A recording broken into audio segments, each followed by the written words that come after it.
நான் கிடைக்கும் சார். இப்போ என்னன்னு பார்த்தீங்கன்னா, பேரம்பேத்திகளுக்கு தாத்தா சொத்தில் உரிமை இல்லை அப்படின்னு மொட்டையா சொன்னா எதனால இருந்துச்சு இருக்குது.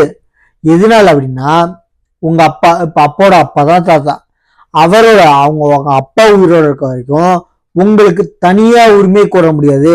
அதாவது உங்க அப்பா இதுலதான் பங்கு. இப்ப உங்க தாத்தாக்கு ஒரு 4 பசங்க வச்சுக்கோங்க. 4 பேர்ல 4 பங்கு.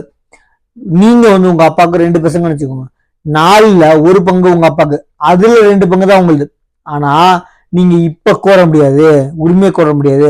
4 பசங்க உங்க தாத்தாக்கு 4 பசங்க மட்டும்தான், அவங்க மட்டும்தான் உரிமை, அவங்க மட்டும் தான் டைரக்டா கோர முடியும். சொத்துல பங்கு இல்லை. உங்க அப்பா உயிரோடு இருக்க வரைக்கும் உங்களுக்கு உரிமை டைரக்டா கோர முடியாது. நீங்க உங்க அப்பா வழியில உங்க அப்பாவுக்கு ஒரு பங்கு, அதுலதான் 2 பங்கு. இப்ப 1000 வச்சுக்கோங்க. எக்ஸாம்பிள் 1000ல அவங்க தாத்தாக்கு 4 பசங்கன்னா 250 எக்ஸாம்பிள் 1000 வச்சுக்கோங்க, ரூபான்னு வச்சுக்கோங்க. 1000 ரூபாய்ல 4 பங்கு, 250 4 பங்கு. நீங்க உங்க அப்பாவுக்கு 2 பசங்கன்னா அந்த 250ல 3 பங்கு யாருக்கு?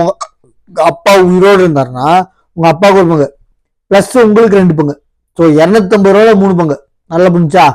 உங்க தாத்தால இருந்து பிறந்த பசங்களுக்கு, அதாவது உங்க பெரியப்பா சித்தப்பா இவங்களுக்கு எல்லாம் சேர்த்து உங்க அப்பாவுக்கு சேர்த்து பங்கு.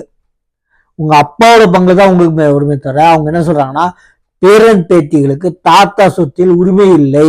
தந்தை உயிரோடு இருக்கும்போது தந்தை வாங்கிய சொத்தில் தந்தையின் தந்தை இறந்த பிறகு பேரன்களுக்கு நேரடியாக உரிமை கோர முடியாது. டைரக்டா நீங்க கோர முடியாது. பங்குதான். எத்தனை பசங்க தாத்தா இருக்காங்களோ அவங்க டிவிஷனு, அந்த உங்க அப்பாவுக்கு எத்தனை பசங்களோ அதுலதான் பங்கு வருமே தவிர தாத்தா சொத்து பேரங்களுக்கு தான் சொந்தங்க. முழுமையா டைரக்டா கோர முடியாது. தாத்தா சொத்து அவங்க பசங்க மூலியமா தான் பேரங்களுக்கு பேத்திங்களுக்கு வருமே தவிர டைரக்டா வராது. இது எப்படி பாக்குறீங்கன்னா, நான் சொல்லிட்டு பாருங்க. எக்ஸாம்பிள் 1000 ரூபா இருக்கு, 4 பசங்க தாத்தாக்கு அப்படின்னா உங்க அப்பா பெரியப்பா சித்தப்பா இந்த மாதிரி 4 பசங்கன்னா 4 பங்கு. சரிங்களா? அவங்க தாத்தா இறந்ததுக்கு அப்புறம் 4 பங்கும் போது உங்க அப்பாவுக்கு நீங்க 2 பசங்களா இருந்தா அந்த 250 1000 ரூபாய்க்கு 4 பங்குனா 250 ஆளுக்கு 250 ரூபாய்ல 3 பங்கு உங்க அப்பா உயிரோடு இருக்கும்போது அந்த 250 ரூபாய் 3 பங்கை தவிர 1000த்துல நீங்க கோர முடியாது. சரிங்களா? அதுதான் டைரக்டா கோர முடியாது இருக்காங்க. பேரம்பத்திகளுக்கு உரிமை இருக்குங்க. எப்படின்னா உங்க அப்பாவோட பங்கு மட்டும்தான் நீங்க கோர முடியும். அதாவது தாத்தாவோட சொத்து பேரன்பு தான். ஆனா பங்கு பிரிச்சதுக்கு அப்புறம் தான் சொந்தமே தவிர மொத்தமா எனக்கு கொடுங்கன்னு கேட்க முடியாது. புரியுதுங்களா?